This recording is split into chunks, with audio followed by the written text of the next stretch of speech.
అందరు నమస్కారం. నేను మీ కిరణ్ రాయల్, జనసేన పార్టీ. వైసీపీలో కాపులకి స్థానం ఏంటో, కాపుల్ని ఎంత చిన్న చూపు చూస్తారు, కాపు నాయకుల్ని, కాపు మాజీ మంత్రులు కానివ్వండి, వైసీపీలో కాపులకి ఎంత ప్రాధాన్యత ఉందో ఒకసారి మా రోజా మాటల్లో ఉందాం. తెలుసుకొని నిన్న ఎక్కడో జగన్ తప్పుంటే రా నువ్వు నేను తెలుసుకుందాం అంటున్నాడు.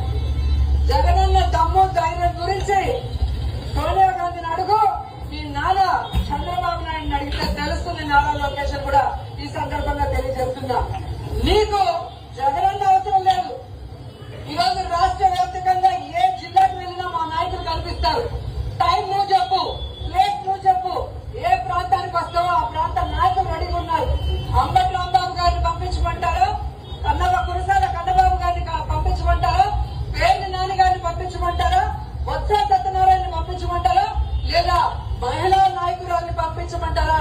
ఈ మెగా టీఎస్సీ అంటూ దగా టీఎస్సీ చూశారు కదా.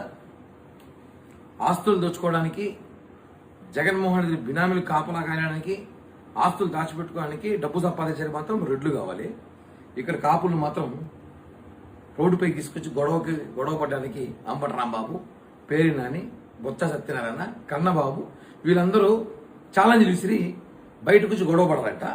వీళ్ళు రోజా కానీ, భాస్కర్ రెడ్డి కానీ, కరుణాకర్ రెడ్డి కానీ, మిథున్ రెడ్డి కానీ, ఇంకో రెడ్డి కానీ, సజ్జల రెడ్డి కానీ వీళ్ళందరూ కూడా ప్యాలెస్ లో కూర్చొని ఆస్తులు సంపాదించుకోవాలి. వీళ్ళు అక్కడ కాపలా కాస్తున్న కాపు వైసీపీ నేతలు సిగ్గు లేకుండా ఇప్పటికే చూడండి, మీ మాజీ మంత్రి, మీ సన్నిహితురాలు రోజా ఏం చెప్పింది, వాళ్ళతో ఛాలెంజ్ అంట, అంటే వాళ్ళని బయటకు పంపిస్తుందంట. వైసీపీలో ఉన్న కాపు నేతలతో లోకేష్ గారి ఛాలెంజ్ చేపిస్తుంది.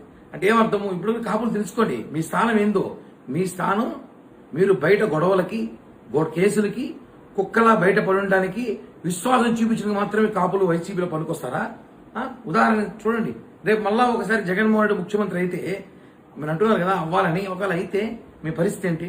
వాళ్ళు ప్యాలెస్ లోపల, మీరు ప్యాలెస్ బయట చొక్కాలు చూసుకోవడానికి తెలుసుకొని మారండి ఇప్పటికన్నా.